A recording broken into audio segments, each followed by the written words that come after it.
The BigAl Podcast with your host, Al Bishop, unfiltered and uncut.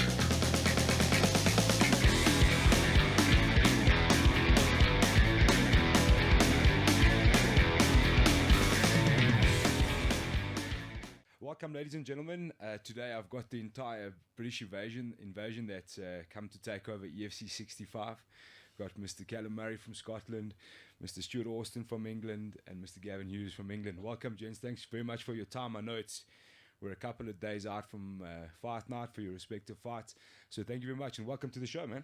Thank you. Cheers, guys. Thank you. Let's start there, Cal. If you can just jump in. Give us a little bit about you, where you're from, your gym, and your opponent. Let's just start with that. Yeah, I'm from Scotland, from higher level MMA. Train at the best team in Scotland, one of the best in UK. I'm 3-0 at professional, had a 12-3 amateur career as well, 12-3 amateur record. I'm fighting Boyd Allen. It's going to be a good hard fight. I know he's a good striker with 9 submission wins on his record as well. So. He's obviously a good grappler as well, but wherever it goes, I'm going to be ready for it, so it'll be good. Fantastic. And what would you say? You've said Boyd's a good striker, and he's got a bit of ground to him. What would you say is your strongest attribute? Well, I started off in Taekwondo 10 years ago, and I competed. I took a gold medal in the World Cup in Brighton in Taekwondo. I've had 4 Muay Thai fights, a 3-1 record, lots of kickboxing, so... I'm also a brown belt in 10th Planet Jiu-Jitsu, and I'm a purple belt in BJJ in the gi, so I'm pretty well rounded. Wherever it goes, if it's on the mat, I'm comfortable, and if it's stand striking, I've got a more kind of unorthodox game from the traditional Thai boxing style that most people have, so it's gonna help me out with Boyd. I think Boyd's maybe a couple of inches, maybe got an extra inch or 2 in reach on me, so it'll be interesting to see how my sort of kicks will weigh up against his boxing, and we'll see on the night, but it'll be good. Okay. And obviously one can't mention your name in South Africa without mentioning Danny Henry. You guys are from the same team. I'm sure you're getting tired of hearing Danny Henry everywhere you go. There's a lot of talk. I mean, Danny Henry's obviously the only guy in the EFC to beat Boyd Allen, so it's quite a lot of talk. You're obviously coming from the same camp. You spend a lot of time with Danny, who's in the UFC now. Everyone wants to know, what sort of pointers did you get? But I mean, I just want to let people know that that's where you're from as well. You're from the same gym. You're quite close with Danny Henry, and does that give you confidence having like a teammate that's already beaten? Yeah, of course. I mean, I know that he's clearly. I think Danny's his only loss in this last sort of. But in fact, in the EFC, it's his only loss. So I mean, I've had Danny with me through. I took this fight on 4 weeks' notice. So the last sort of 3 weeks, I've had Danny just emulating Boyd's style really, and Danny's been my main sparring partner for this fight. So yeah, I mean, it's been helpful having him in. Obviously knowing that he's already fought him. Danny even told me himself. He said he kind of beforehand he kind of underestimated Boyd's boxing. When he was watching him in fights, watching him on videos, he says that his boxing looked alright, but his head was high. He didn't think he really landed in the first round just to sort of box with him, and he landed a lot of shots on Danny in the first. Obviously it took him that first round. After the first round, Danny as usual just came on strong, second, third and fourth, and finished him in the 4th round. But Danny's just got that cardio for mental toughness and cardio for days. So Boyd kind of broke in that fight, I think, as well. When Danny just kept that pace going, he put a pace on him that Boyd just couldn't keep up with going into the latter rounds. And mentally, I think he broke, and he finished him. Yeah, 100%, man. Well, it's exciting. No offense to other guys, but it's my pick for fight of the night. We'll elaborate on why, but I think it's a great fight. I think technically it's going to be amazing. Yeah, man, we look forward to it, and welcome to South Africa. And thanks very much, man. Show. Right, next up, Mr. Stuart Austin, who's the main event fighting for the light heavyweight belt. So much has been said about champion. I know the press conference got a bit strange, and that was one thing I wanted to talk about. It was I discussed with Richie Kwan recently about the biggest standout for us that we could pick out of your fighting abilities is a fight IQ, and it's a very high level fight IQ from what we saw, especially in the Elvis Moyo fight. Obviously, you got an early injury to your foot, I think it was early in the first round, but still knew in your mind what you had to do, where the dangers were, what you had to do just to get that W, and you got the job done against a heavy hitting guy who's, without a doubt, he's a great boxer. He's reasonably well rounded and was a dangerous threat at the end of the day. And I think to a lot of guys who know what's going on, you showed a great fight IQ. So with that in mind, what do you say to yourself when Dalch is saying to you, don't run away like a chicken? Obviously in his mind, in his mentality, that's not the way fighting is done, or I don't know, he wants you to stand and brawl or whatever it may be. Does that have any effect on like your mental thoughts going into the fight? Oh, not at all. The thing with this fight is Doucher's got pretty much one way of winning. He can swing wild and hit me and perhaps clip me, and that's his way to win. But his normal game plan of sort of big double leg driving takedowns, he might get the takedown, but I don't really think he wants to be on the mat with me. For any amount of time, I'm either going to sweep him, or I'll just get back up. I might submit him as well. I've been working my jiu-jitsu a lot in this camp with some very, very high level guys. So like it's kind of a tough fight. He wants to draw me into a wild exchange, probably early in the fight because he knows he's not got the gas. But even then, if he throws more than five punches, he's going to start going sort of breathing heavy work, and everything is kind of against him in this fight. It's a tough one for him. I think he was unaware at the press conference. I mentioned the fact that he turned down a fight with me before. I don't think his coaching staff had even brought it to him. I think they turned down without even asking him. Which kind of says a lot. If his coach has already turned down, or his management has already turned down a fight with me, that says a lot about they think his chances with me are pretty poor. So I'm riding high going into this fight. I know everywhere I can win this, which is anywhere essentially. I can knock him out, I can submit him, I can decision him. It's gonna be very interesting. Yeah, and it's a funny thing for me because obviously, when people talk about champion, it's kind of like that same broken record. Like, he's a physical freak and he carries lots of power in judo. And like when guys say judo, I'm like, but guys, there's no gi involved here. Judo is only limited to so much. It can give you a good base in MMA, but I don't really see how it benefits him. Once you get to a black belt level of judo, that's almost all the judo you can do. There's no like massive evolution that carries on from there. So it's a straight. I'd actually dispute that, to be honest. Okay. I train with guys who've done judo before. I've worked with a lot of guys who've done some judo or sambo, and my level is high. When it comes to it, like I said, I think a lot of people know my brother's level in judo is he's world class Olympian, and there are 100% there are different levels. I've had my brother down for a few weeks, and I've also had a member of the Turkish team who's competing in the IMMF Worlds. Yeah.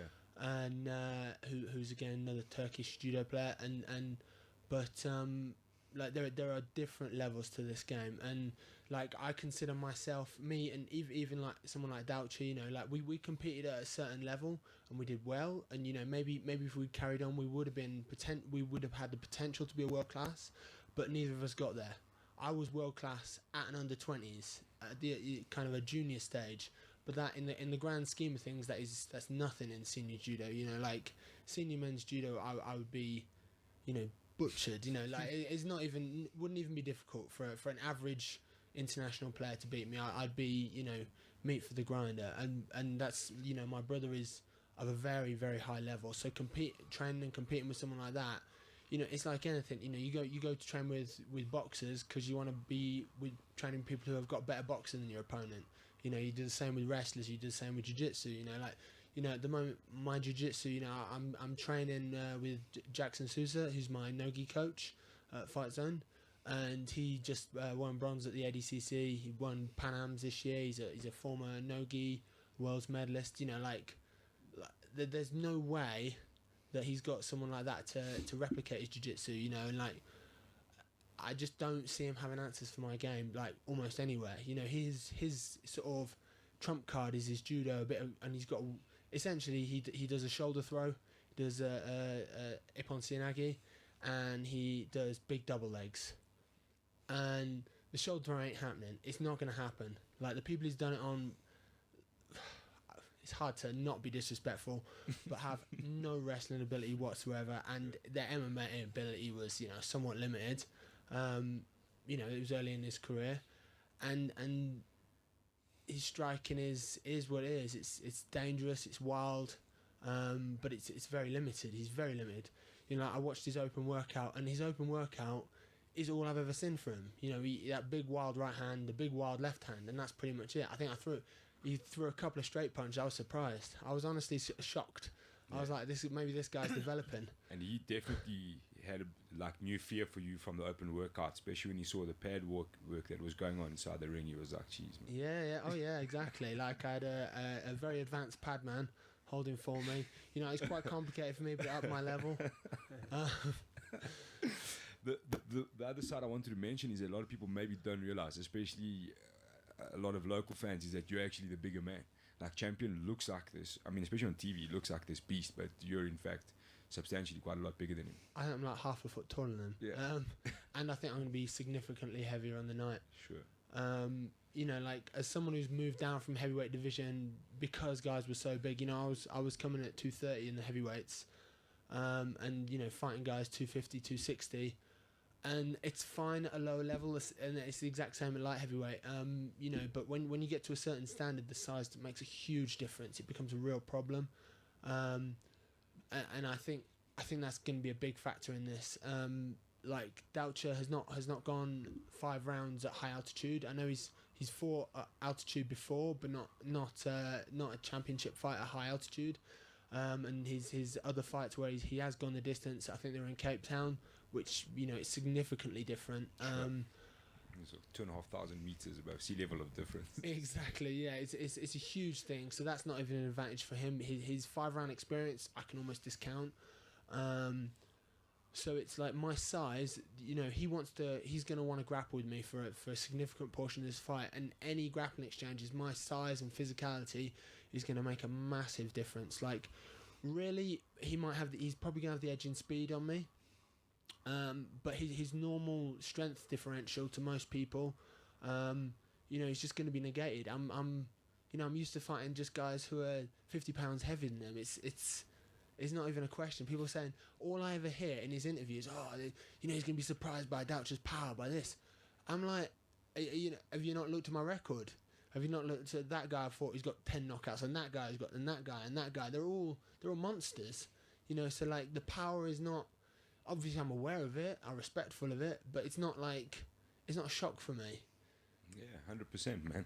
And I think it's a belt that a lot of fans have been waiting to see contested with such a big fight, because it's a division that's kind of just been sitting on the bricks, you know, with no real excitement in. So it's a massively exciting fight for a lot of fans, and I think you've also got a massive opportunity to really, really win over some fans. It'll be interesting to see what they say if you get through Champion, how his beloved fans react, but we'll wait and see. And lastly, on the couch, Mr. Gavin Hughes, again, welcome, man. Thank you. Just give us a little rundown where you're from and what it's all about. From England, Liverpool. Train out of Blackledge MMA under Tom Blackledge. I'm fighting Deon Brunning, #1 contender, to fight Don Madge. Okay. Deon Brunning's an interesting one. How much did you know, or do you just kind of take a fight on Deon Brunning, just like, yeah, whatever fight comes your way, you kind of take it? I'm like that anyway. Obviously, Tom, my coach, he's the one who puts the fight forward. If he's putting the fight forward, I'm happy with it. But he knows I wouldn't say no to any fight. That's why he has to look at it first. So he looks at it. He knows I'm that type of person. I'll just say, yeah, doesn't really matter to me. But he's the one who makes sure we look at what fights we take. But I'm happy anyone will fight anyway. But I knew him anyway. He'd fought one of my teammates before. He'd fought in England. Yeah. So I knew a lot about him anyway. So I'd expected it. But it doesn't matter who I fight. Okay, you're obviously been galvanised back in Liverpool by the antics of Darren Till. Is that getting you guys nice and pumped up? Yeah, definitely. Yeah, he's a talented lad, Till. I've trained at a gym for a long time before I met Tom, where he'd started as well. So, but we know of him and that, like, so I'm glad he got the win against Cowboy. And you guys are being bred extra tough out there in Liverpool. Yeah, but strong in the water. Cool, man. Well, that's introductions really for you guys in your fight. Gavin, like you said, it's a number one contender fight. Whoever wins there, they billing on going to fight on Madge, which we guess is going to be in Cape Town. I think that's, from what I understand, that'll be the first fight card for the next year, which will be March. Be an all Cape Town affair. Be super interesting, man. Be good. Look forward to it. Yeah, man, it'll be very interesting to see how that all plays out. Stuart, obviously you've been to South Africa before. You've got that one up on your fellow countrymen to say on what to expect when you get here. Just from you guys, like, you can just jump in wherever you want. What has it been like for you this time around? For you guys that are here for the first time, obviously everyone talks about the altitude we mentioned. What's it been like adjusting, and what's been the general vibe? I mean, you guys obviously stay in hotels and I've done the altitude training before to come. We only got the fight on like 4 weeks notice, or maybe a little bit longer. But I was ready to go anyway. But I actually got in the chambers and done the training, and if you look at all my previous fights, I'm always fit. My weight cut's always spot on, so the altitude, I'd already done it, so I was ready to go. I was ready. That's an interesting one. There's a lot of guys say, especially in Joburg, that, you know, like these sort of like altitude tents and elevation masks and these things don't actually really work. I don't think the masks work. Yeah. The tents do. You train in that altitude. It's simple as it's that. Okay. You know, we went higher than it as well. So we went that bit more, even deeper. But the masks, I've read a lot about them. They don't work. They're just a little bit of a... Yeah, from my sports science background, it's looks cool for photos. Yeah, it looks cool. Yeah, as far as I'm aware, you might as well stick a dishcloth in your mouth, or like an old sock in your mouth. It just spoils your breathing pattern, essentially. I remember when they first came out, everyone was going mad for them. Everyone was like fucking wearing them, buying them. It's like, these altitude masks, and then all the bad reports started coming out. I've actually seen some research and stuff that suggests it actually changes your breathing pattern as well. Sure. Which obviously, like, it's very important. Like, as a fighter, you know, like, you can be as fit as you want. If you, like, hyperventilate and your heart rate goes too high, you know, it's the effect of, essentially, you're having a sprint and you're going to gas. It doesn't matter how fit you are. If you go 100 miles an hour, you will gas. Yeah. And from what I've seen with them, because they can change your breathing pattern as well, so that can be a negative side to them. But I haven't actually used them. That said, like the altitude chambers, I've heard some good reports, and I've started actually looking into potentially getting one of the tents to sleep in. It's something I've started looking at as perhaps an investment for the future, because you know, like I've got some friends who used to. I actually have had a friend who bought one back in the day, and he was known for having just like a wildly good gas tank. But I think I'd never not use one now, me. Yeah. Like, that would be just a tool that I'll use constantly. Was just, that the tent, Gav? Yeah, well, yeah, the tent, yeah. Oh, I've never used it. I'd even just use, even if I wasn't fighting in South Africa, obviously I tend to fight here anyway for my next 6 fights. But I'd always use it. I love my tank being, I love that hard training. Sure. I mean, I'd quite like to ask the EFC guys, Graham and those guys, to perhaps match me somewhere a little bit lower altitude, because it's my second in a row now, and you know, I'm a big fat light heavyweight, so, you know, like, you know, they got to be kind to me at the moment. They're being pretty ruthless. I'd like to fight in Cape Town and be able to breathe normal air. It'd be fantastic. Sure, man. You know, I could be eating cakes on fight week instead of hitting that treadmill. Yeah, I mean, the altitude is such a weird one. It's like, even local guys, I've seen local guys get caught out. They, you know, come from like the coastal areas, Cape Town, for example, especially like their first couple of fights.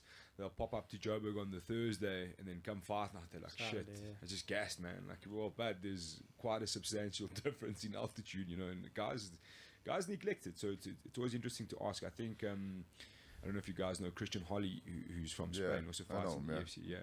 was I trained with him before in England. It was a funny thing because when he did like a Q&A session when he got you, and I actually asked him, I was like, have you considered the altitude? And he's like, no, where he stays, there's a mountain range that's 3,000 meters above sea level, but he obviously didn't train there, but he was just telling me about it. And then straight after the fight, the first thing that came out was the altitude, but I was like, but we asked you, like, did you consider it? And you're like, yeah, I did, but you didn't, clearly, you know. So it's and he's a fit lad as well, Christian. I've trained with him a couple of years ago now, and he was always fit.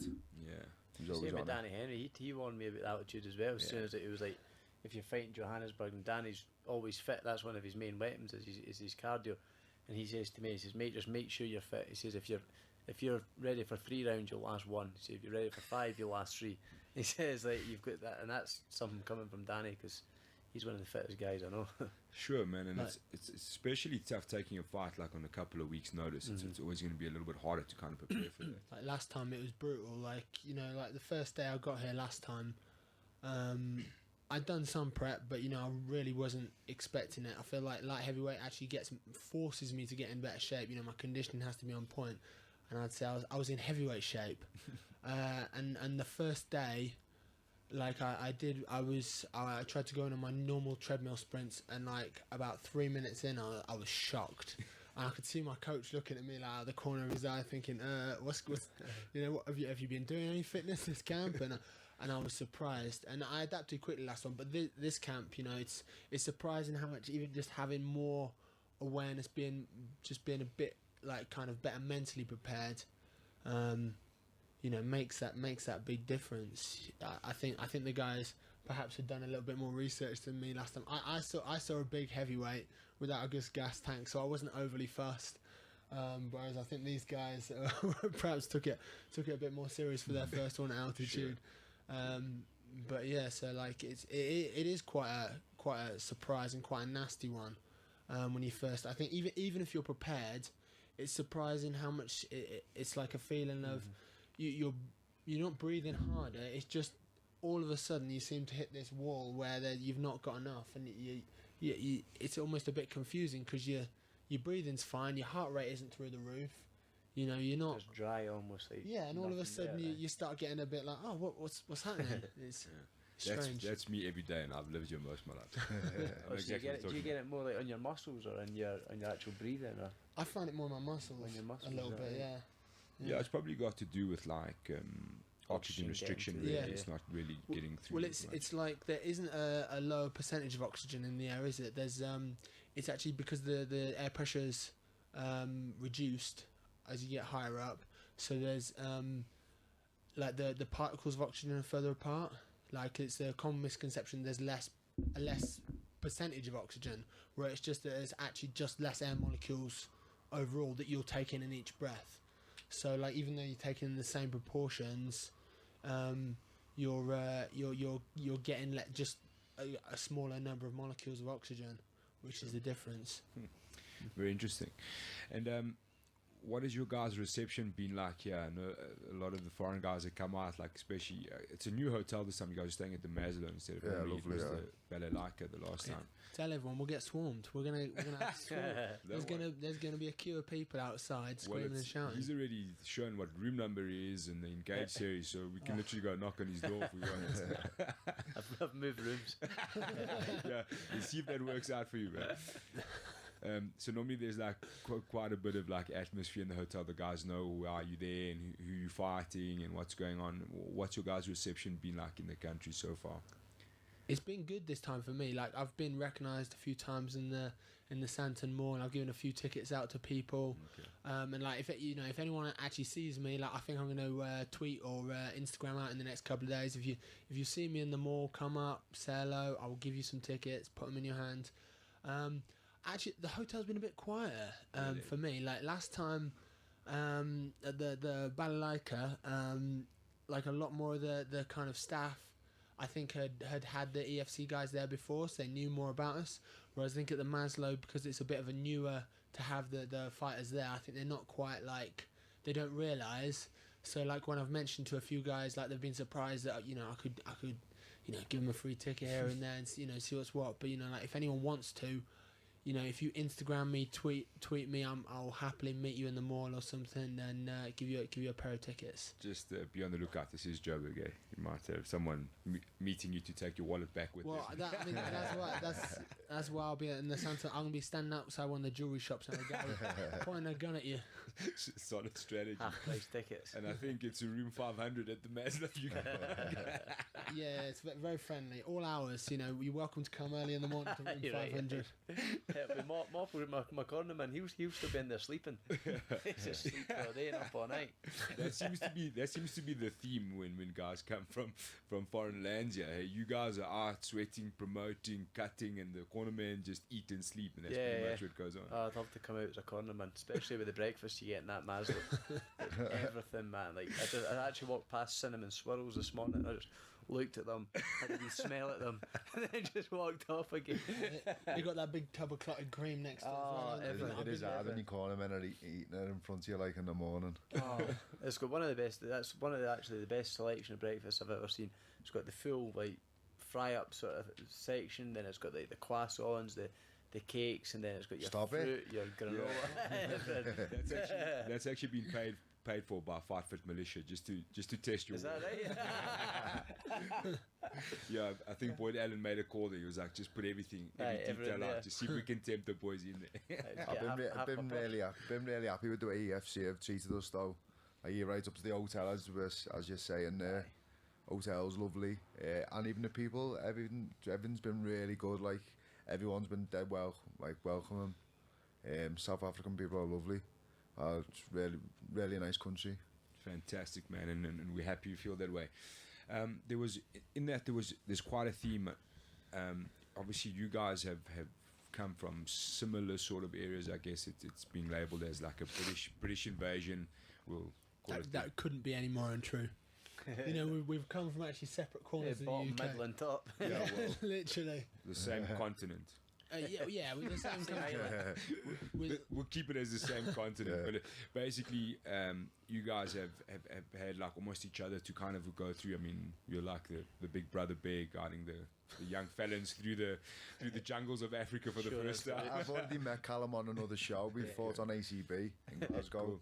So I was glad to see him on the card as well. Okay, cool. But you guys have been travelling around. You've been going to a couple of gyms and stuff, which is, to be honest, one of the first times we've really seen it to like this kind of extent where other gyms have perhaps opened up their doors to you guys. What's that all been like, jumping in? Really welcoming. Like any gym that we've been to Cat's gym, the EFC gym. I went to the Tap Out MMA gym as well yesterday, which was cool. There's a wee guy that was fighting on this Saturday as well. Wade, is it Wade? The wee flyweight, really nice lad. Crispy, yeah, so I've got some good rounds in with him, and obviously my cornerman. But all the gyms we've been to, they couldn't be any nicer. Like, really welcoming. So it's been good. And you were at Fight Fit Militia for the first day or two. Yeah, I was there yesterday. My cornerman actually went there to train with the fight team today. Okay. Richie and the guys just welcomed me from day one because my corner had to come out a little bit late, so I went to there and they helped. Richie held pads for me and worked with me, which was really welcoming. I obviously tried to tell Boyd Allen as much as I could, but no. And then even the other British guys have been here. Craig, Calum's cornerman, held pads for me the other day, and all the boys have were really helpful to me for the first few days, and till my corner arrived, which is like nice. It's nice. We've come all as kind of separate, sort of separate teams, but we've come and kind of made a bit of a. We have made a bit of a British team. We've been, hanging out a lot for a lot of the time, and doing similar stuff, going to the same place. We all went down, training down together, going to the mall together, just eating together. Yeah, everything. Yeah, it's been nice. Good, really good. Yeah, that's kind of the point where we were getting to, because it's, look, obviously guys have come out in numbers and they've kind of befriended each other. Being from overseas, you almost got like this little sort of team bond going, which is quite cool to see. And it's awesome to see the gyms that are opening up their doors, man, because that doesn't really happen all the time, which is really cool. And I think, to be honest, Fight Fit are the ones who've initiated it, and now everyone's kind of seen, okay, it is fine, we can open our doors, we can let these guys in, there's no harm, because it's quite a weird thing I think in South Africa, guys are like, do we open our doors to these guys, or what do we do? Like, I mean, you're not fighting anybody from Fight Fit, so there's no reason why the guys can't open their doors, and so it keeps going, and it's a lot of knowledge for everyone to learn and to see, which is quite cool. I think they probably see the value of it though. Like, it's the same back home, I think a lot of guys will tend to cross train at a couple of different gyms, even if they just go somewhere for some extra jiu-jitsu practice, or they go there to do their boxing, or sometimes people mix in with a couple of different gyms. Or if people, for example, I live in the south in London.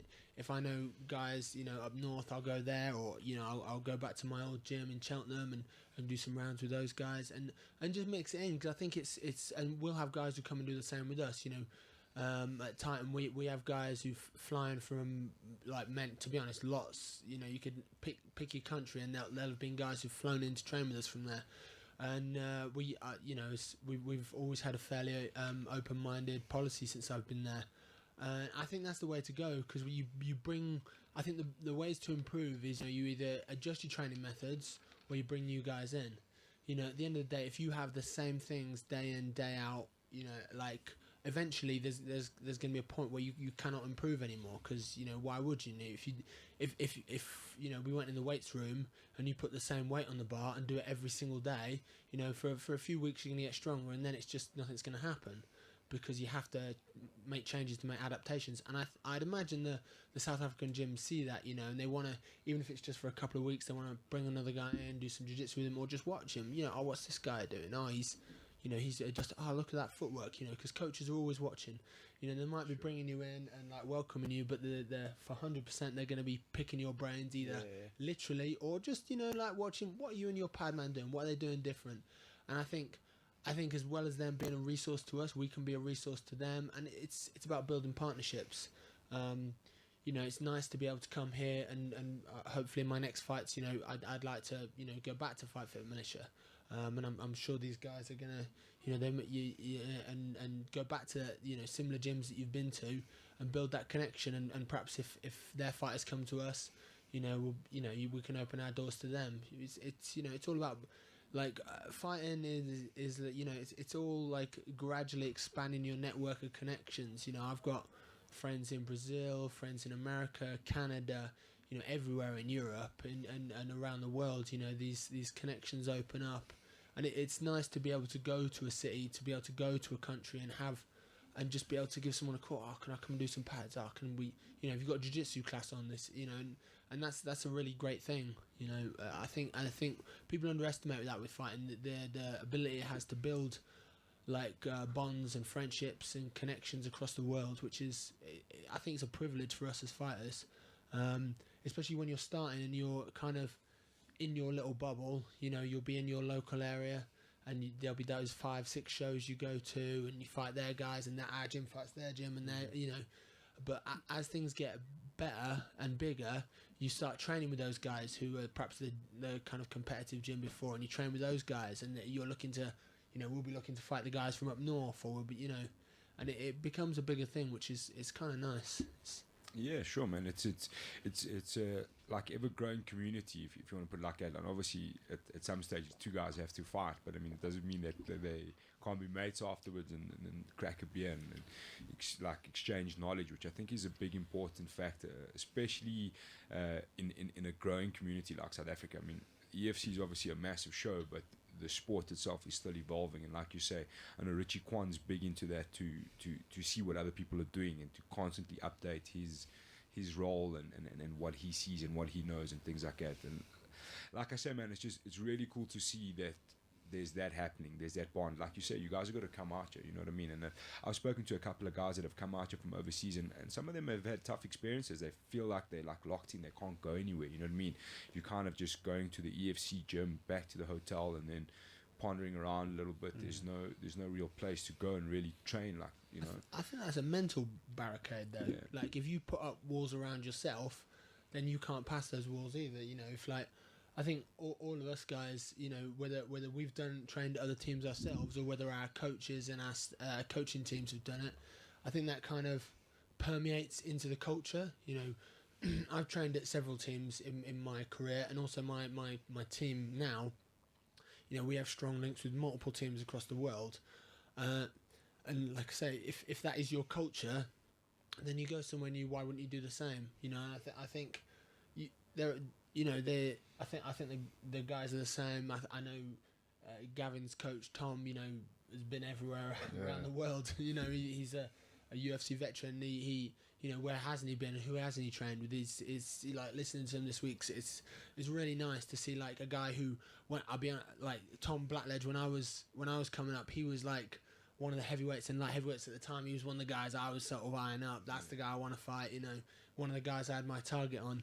And like to hear like someone I admired when I was getting into the sport and hear their stories about training with Rampage and going here and doing that, I found that really cool as well, because it's kind of almost like a bit of a fanboy's perspective from my own thing. I don't really like have idols in the sport anymore. Like all the people I really admired and were fans of are all retired now, and I don't think it's healthy for a fighter to be, fawning over someone who they could potentially fight. And why shouldn't they, or be training with?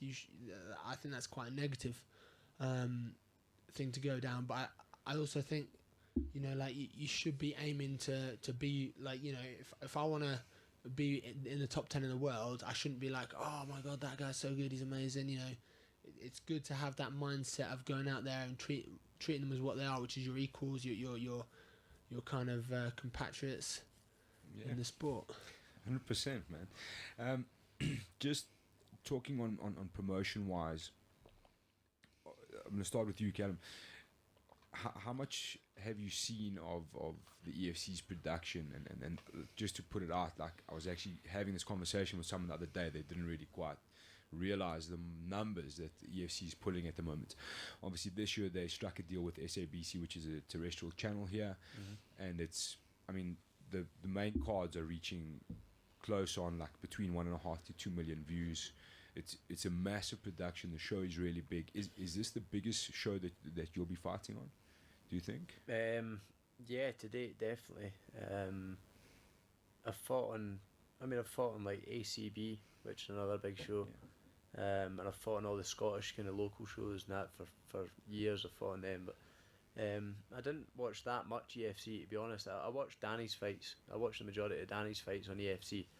And when I looked at it, I could see the promotion behind it. Obviously, they're going all in. They're not hanging back money wise. They're putting everything into it, and obviously just getting bigger and growing.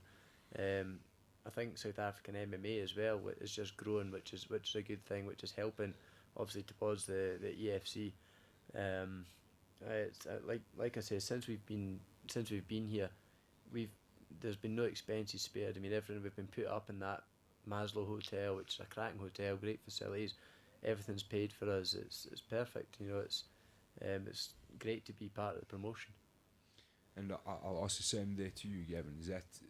Will the EFC be the biggest promotion you've? Yeah, well, as Calum said, I fought on ACB before, which is a big show, but definitely EFC. So you can, as soon as we've come, like where they've put us up, to how far they've travelled us, to what card they've put on, like obviously the international lads, and you can just see it growing and growing. I used to watch it back home quite a few years ago, and it's always impressed me, the show. I've always thought it's always looked apart, but the main thing is it's kept on growing. Like a lot of shows stand still. It's not standing still. It's just growing and growing and growing, which it's proved it by its ratings, and it gets talked about as well back home. Like as soon as I'd signed, everyone knew the show, everyone had seen it, so it's a big show. It's only getting bigger. Sure, which takes me to the next part. Obviously, have you seen Champion Dolce's Mob? Look, it's not in Cape Town, so there's not going to be... I don't care. I literally could care less. But I'm not asking because of that, because it's going to be quite interesting. Have you guys, like, obviously you guys you're fighters, so there's limited fears and things, but have you given thought to like your walkout, for example, like hostility crowds? I think you're going to deal with it the most, because Champion's got these guys, I don't know, they go crazy, man. In Cape Town it's a lot worse. They would have, like the media day, they would have been swinging their shirts and throwing Bones, maybe, I don't know. Like I've fought in a hometown for me 2 or 3 times out of my 15 fights. I've gone to Wales to fight Welsh lads. I've gone to Canada to fight Canadians. I've gone to America to fight Americans. You know, I go to places, like, it sort of seemed to be a theme in my career that I go somewhere to fight the local boy, and knock him over. That tends to be something that's happened. So, you know, I remember, like, one of the most hostile receptions I had was definitely in Wales, and the guy was, you know, a bit of a local hero, and he had several hundred fans in the crowd of maybe I'd call it a crowd of 1,000. He must have had 200 or 300 of them, and they were, you know, booing and hissing and hating, and like I kind of feed off it. It's fun. Like, I like to be, you know, I want them to, you know, all go home disappointed. You know, like it's the same. Like, I'm a little bit disappointed this time. I thought people were going to have a bit more confidence in their boy Doucher. You know, I thought they were all going to put their money on like they did with Elvis, you know, and I could make more money, because I'll be honest, I was going to come with a big fat stack of cash and put it down at the bet exchange at go and see Keith Ho. Yeah. And unfortunately, like, the odds are a little different this time, so it's unfortunate. I'm gonna have to either like 1 to 2 or something like that. Yeah, exactly. I mean, I'm the favourite now. It's disappointing. I like odds on. Exactly. Like, I'm gonna have to. Are your odds still quite ridiculous? My odds have been slashed in half for the submission. I was 10 to 1 to submit this guy. Now I'm 5 to 1. So I think everyone's been. I went in that tap out gym yesterday, and we're an affiliate with Rio Grappling Club back home. So Roberto Atala is actually out in South Johannesburg just now taking seminars. So he said to us, he messaged my cornerman Mop and says, right, pinpointed the street where he was at the gym. I messaged Graham, look, Graham, can we get an Uber to this street? And he says, oh, it must be the tap out gym you're at. Which it wasn't, it was Bobby's gym or something Roberto was at. So anyway, we got to the wrong gym, and when we walked in, there was a few guys there, and they're like, all right, how's it going, guys? And Calum, you're fighting Boyd? I'm like, yeah, all good. This is obviously the place we're meant to be at, because they were quite welcoming and stuff. And he says to me, yeah, man, I've got my money on you. And he says, and I've got this 10 to 1 submission, and my dad's got money on you as well. I'm like, I've never even seen you or met you before. Like, how do you know? He's like, yeah, we've got inside information, man. Where's your information come? I think it's come from Roberto. Like, Roberto's had it. So I think a lot of people have. I better hope I get the submission. Anyway, you're gonna lose a lot of fans. I'll be on the back having a TKO, and I'll be stopping to try and get the choke. I'm going to put a wee wager on myself as well. I think it's a good price, even for the win, 3 to 1. Yeah, which is a good price. Obviously, because he's the big draw. You know what I mean? Boyd Allen only beaten once, sort of thing. So I'm here to win. I'm not going home with a second prize. You know. Sure. I'll be here to win. And you also have to consider a bit of crowd antics on the night. Obviously, Boyd is a massive fan favourite. Yeah, I know. I'm expecting that anyway, to be honest. The last guy I fought as well, I fought him in Durham for his British title, and he was from Durham. It wasn't like a huge. I didn't get a really bad reception at it, a few sort of boos and stuff, but it wasn't nothing too crazy. It doesn't really bother me anyway. I mean, obviously this is going to be on a different scale. If you expect maybe 6,000 boos and this, it's like, you know what I mean, I've never experienced that, but at the same time, it genuinely doesn't faze me. Like, don't be so hard on yourself. It'll be maybe like 5,000 boos. Yeah, maybe 1,000 just staying quiet. The guys that have put bets on you are not going to be there. Just stay quiet. I know I've got 7 or 8 cheers anyway, because I've given them free tickets, so they better be cheering. But yeah, man. Cool, guys. Well. I think we've covered quite a bit of ground there. It's really awesome to have you guys here. Like I say again, hopefully South Africa treats you well, and hopefully you guys, I can't say do well in your fights, do reasonably well. But yeah, man, it's exciting fights. You've got Boyd Allen, which is a great fight. I don't think anybody's not taking you seriously besides Keith Ho. They're the only people that have agreed to that. A lot of the consensus with you is. We feel like Champion's got a long night ahead of him. I have my reasons for it. That's the way I see it. I just don't see that him having enough tools to deal with what you bring. Mr. Hughes and Mr. Brunning is a tough one, because Deon Brunning, again, good fighter, he's got good ground. don't trust his stand-up all that much. So it's interesting, you know what I mean? It's two guys that are relatively unknown to South Africa. I've been watching Gav on pads this week. I can tell you what shot he's going to fall over with. I can tell you right now if you want. If you don't mind, Gav. Oh, I don't mind. I think that straight right. Yeah. Gav's straight right is impressive. Yeah. I saw him hitting pads and it is fast. That Thank is you. a fast shot. He throws it short. There's no wasted movement there. I think if Deon Brunning runs into that short right hand, I think it's going to be a bad night for him. I was watching him on pads. I was like, oh man, I'm glad I'm not small and skinny. Sure. So there's a lot of interesting factors.